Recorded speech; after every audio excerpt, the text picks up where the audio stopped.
Arson ar tafliad i fyny'r asgell. Venables yn gry, ond ddim digon cry. Bale yn cael ei chlirio lawr cae, ac yn sydyn mae yna gyfle. Mae Hwlffordd yn ergyd yn taro'r postyn. Gan Jordan Davies. Fe aller yn welwyr fod wedi mynd ar y blaen, oedd hi mor syml, un pêl syth drwodd ar postyn yn achub y Bala. Jones.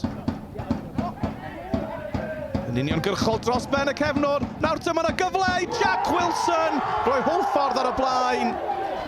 10 munud tan yr egwyl. A chewch chi ddim gol symlach.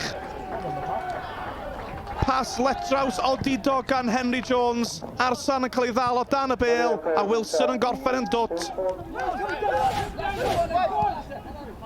Hwlffordd yn parhau gyda'r dacteg o adladio'r cefn.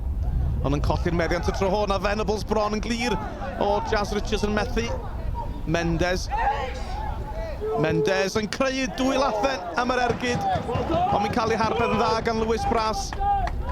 Ysgoriodd Mendes yn Ewrop yn efyn Sligo, a bydd bron yn cael ei gol ddymestig gynta, ond Bras gynta Ceicona yn ei harbedd hi.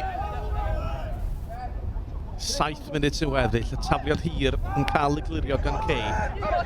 Venables, na chiflu cyfryd. A nawr te, mae yna gyfle i Luke Wall agor i goesau. Mae Shannon yno, mae Venables yno. Wall yn dal i fynd. Droed i Shannon. Mae drwy'r golwr ac i gefn o'r hwyd. Mae'r Bala'n gyfartal. Gwrth ymwysodiad slick, ond mae rhaid i chi holi cwestiynau a Lewis Bras. Ath yr ergyd yna yn syth drwy ddwylo'r golwr, a falle bod hwnna yn costio pwyntiau i Hwlffordd. Wall. Yn chlirio. I ganol y cae braidd, mae Mendes yno. Dwi'n mynd i argydio na di. Y foli na ddim yn bell. So hwnna di bod yn gol a hanner i'w hennill i'r Bala. Richards. Cyfriad ymlaen. As bach bwt tu fewn! Ergyd bach graff gan Jordan Davies.